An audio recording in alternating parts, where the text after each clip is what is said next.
Hi guys, welcome back to my channel. Today I'm going to show you how you can create a shortcut of your favorite websites to your desktop. So the website will be here as an icon.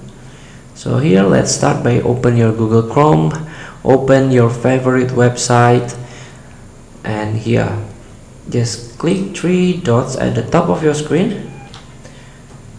And here you can try to search save and share, and here we go. You can create a shortcut. Click. Now shortcut open in Chrome. Here create shortcut to this page. You can just simply click create. Now your shortcut is on. Now it's placed on your desktop. Let's see on my desktop, and this is the shortcut.